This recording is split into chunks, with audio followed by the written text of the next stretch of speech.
Hey everyone, it's PJ. Welcome back to another video. Today I'm going to be showing you the upgrades that I've made since my last video, which of the time I'm recording this video was 1 week ago. The upgrades I've made to this that I'm going to be showing you today are Front I/O, which was highly requested by a lot of the comments that I got on my first video. I'll put a link to in the description of this video. I also made a clear side panel and put RGB inside of the case and kind of redid the wiring a little bit to make it look cleaner on the inside. So without any further ado, here we go.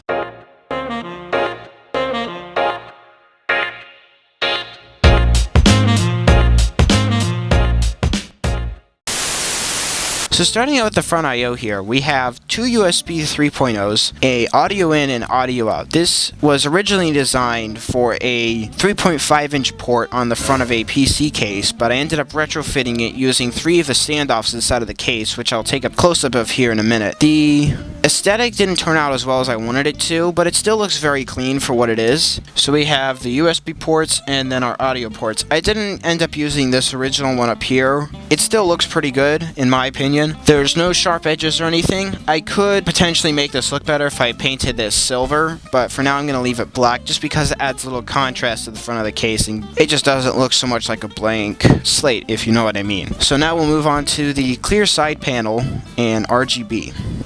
So here's the computer with the clear side panel on. This is just a piece of thin plexiglass. The way I was able to cut the shape out was the piece of plexiglass was pretty close in size, so what I did was I took a Sharpie and went around the original side panel with the Sharpie to mark out where I needed to cut the piece of plexiglass for it to fit properly. Then what I did at the top, and I'll insert some close-up photos, there was basically 2 holes where these 2 little nubs were coming off of the original side panel, so I beveled out the holes a little bit so I could fit some rivets inside. So I took a rivet gun, put the rivets in, drilled them out with a drill bit, then threaded them with, I think it was an M6 coarse thread. Then I found 2 screws to actually hold the side panel in place, and it stays on there pretty well. There's no...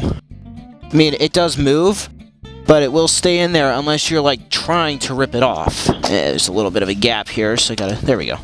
But it's on there sturdy, and here, let me turn on the RGB. So the RGB is red, green, blue, and white, and then it also has a flashing mode. So yeah, that'll give you a seizure pretty easily.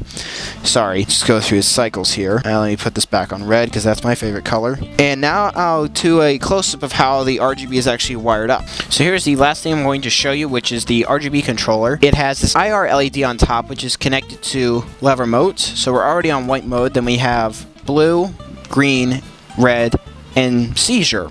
For some reason, people like this, and I don't know why. This just hurts my head. And I'm sorry if you are now permanently colorblind. Anyway, I'll turn this back to white. This is all powered by a 12-volt bullet plug, which is soldered to these wires and runs back up to a TEMA plug, which is normally used on RC models and airsoft guns. But what's cool about it is it actually slides right onto the PCIe plug without any modifications, which makes removing the plug very simple without any hardwiring into the power supply. So that's it for this video. If you guys have any suggestions or comments, you can leave them in the comments section. And don't forget to like and subscribe, and I'll see y'all next time. PJ out. Bye.